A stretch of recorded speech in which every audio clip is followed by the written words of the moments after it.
प्रभं जगतगुरौ तुभ्यमेव समर्पये।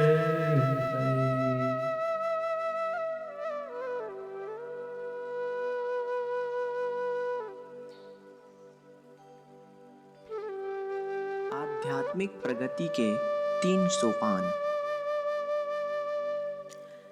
प्रभु कहते हैं, प्रणिपातेन परिप्रश्नेन सेवया। आध्यात्मिक प्रगति 3 तत्वों के ऊपर निर्भरशील है: प्रणिपात, परिप्रश्न तथा सेवा। प्रणिपात का माने है एक अद्वितीय शाश्वत सत्ता परम पुरुष के प्रति पूर्ण आत्मसमर्पण।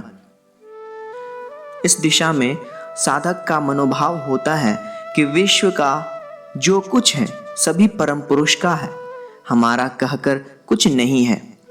यही है प्रणिपात। और जिसे अहंकार है, जो सोचता है विद्या, बुद्धि, धन संपत्ति या अन्यान्य वस्तु उसकी वैयक्तिक संपत्ति है, वह सबसे बड़ा मूर्ख है। कोई मनुष्य अपनी शिक्षा, दीक्षा, विद्या, बुद्धि, सौभाग्य को लेकर खूब प्रशंसा करते हैं, किंतु इस पृथ्वी की कोई चीज तो चिरंतर नहीं। इसलिए जो मनुष्य किसी पार्थिव चीज को लेकर प्रशंसा करता है, वह तो मूर्ख है। सबसे खराब मानसिक बंधन है मिथ्या अहंकार, क्योंकि इस विश्व का सब कुछ परम पुरुष का है, मेरा कहकर कुछ नहीं है। इसलिए परम पुरुष के पास मनुष्य को 16 आना आत्मसमर्पण करना उचित है। मानसिक अग्रगति के लिए यह है एक अपरिहार्य शर्त। यदि सही रूप में जगत की सेवा करना चाहते हो, तब परम पुरुष के पादमूल में समर्पण करना ही होगा, अर्थात वही शाश्वत सत्ता परम पुरुष के पास नम्रता से न्योछावर को स्वीकार करना ही है प्रणिपात। इस सृष्ट जगत के वास्तविक मालिक हैं परम पुरुष। यहाँ जो भी कर्मधारा है वह सब उनकी है। हम लोग सब जन परम पुरुष के माध्यम मात्र हैं। मुझे जिस कार्य का दायित्व दिया गया है वह कार्य न करें, वे इस कार्य को दूसरे को देकर करा लेंगे।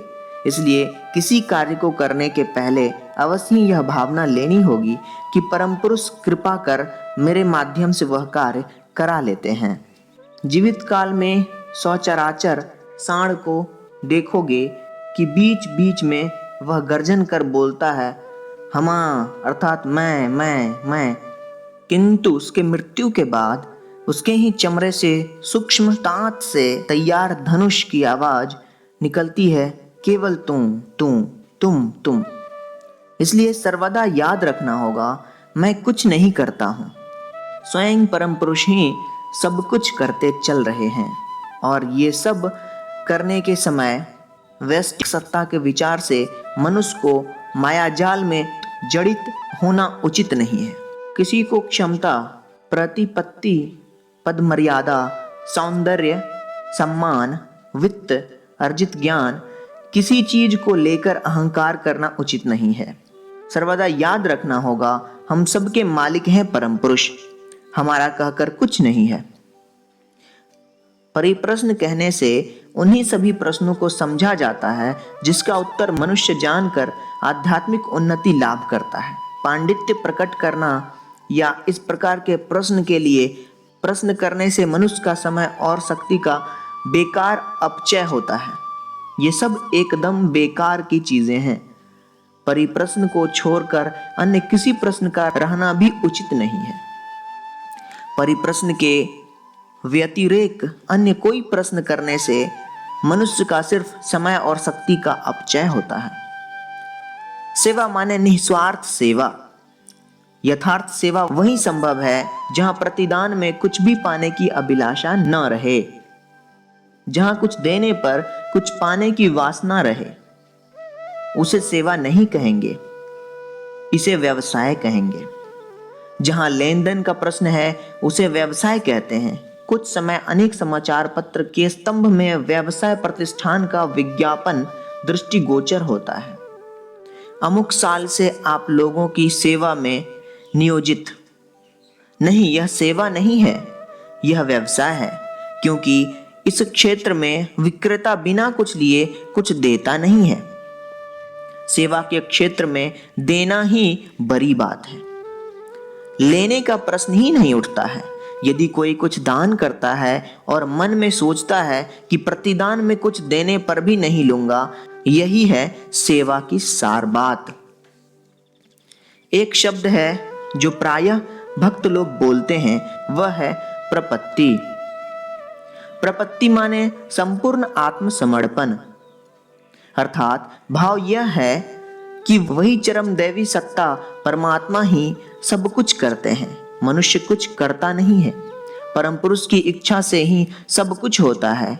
पक्षांतर में अप्रपत्ति माने उस प्रकार की मानसिकता जहां मनुष्य सोचते हैं कि व्यष्टि मनुष्य ही सब कुछ करता है, परम पुरुष कुछ नहीं करते हैं।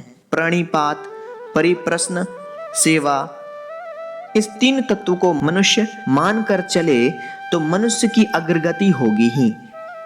इसके अलावा अन्य कुछ भी तुम्हारा उपकार नहीं करेगा। याद रखो, अति अल्पकाल के लिए तुम इस पृथ्वी पर आए हो, इसलिए तुम अपने समय और योग का पूर्ण रूप से सद्व्यवहार करो। मन में यथार्थ सेवा का मनोभाव पोषण कर जगत की सेवा करते जाओ। जागतिक, मानसिक और आध्यात्मिक जीवन के सभी स्तरों में सर्वात्मक सेवा का कार्य चलाते जाओ। पटना, 10 अगस्त 1978। परमपिता बाबा की जय, परमपिता बाबा की जय, परमपिता बाबा की जय।